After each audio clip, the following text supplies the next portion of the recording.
स्पष्ट नाहीये। तर प्रभाग 204 मध्ये ठाकरेंच्या शिवसेनेचे ओंकार तावडे आघाडीवर आहेत।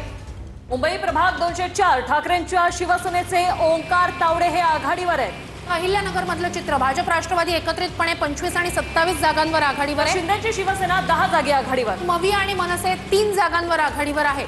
मुंबईतलं चित्र आपण पाहूया। मुंबईमध्ये 227 जागांचे कल आले, त्यामध्ये भाजप शिंदेच्या युतीला 125 जागे आघाडी। तर एका जागेला राष्ट्रवादी अजित पवारांच्या पक्षाला आघाडी मिळालेली आहे। तर ठाकरे बंधूंना 75 जागे आघाडी मिळाली आहे। प्रभाग 23 मधनं पुण्यातनं आंदेकर जे आहेत सोनाली आंदेकर ते आघाडीवर आहेत। तर ठाकरेंच्या शिवसेनेचे धर्मेंद्र काळे हे मात्र विजयी झालेत। प्रभाग 24 मधली ही अपडेट आहे। ठाकरेंच्या शिवसेनेचे धर्मेंद्र काळे विजयी झालेले आहेत।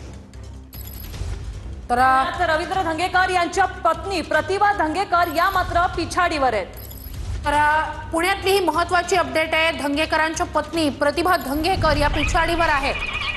तर पुण्यातली आकडेवारी 110 जागांसह सगळ्यात मोठा पक्ष भाजप पुन्हा एकदा सत्ता स्थापन करताना, तर शिंदेची शिवसेना अवघ्या एका जागी।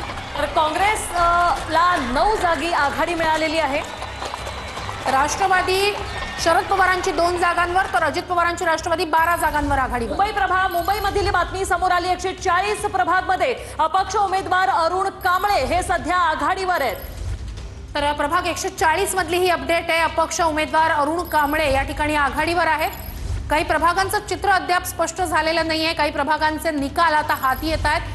140 प्रभागातली ही अपडेट आहे। अपक्ष उमेदवार अरुण कांबळे आघाडीवर आहेत। मुंबईमधले ही आघाडी सध्या समोर आलेली आहे। कल हाती आलेत, निकाल हळूहळू हाती येत आहेत। मुंबईमधील प्रभाग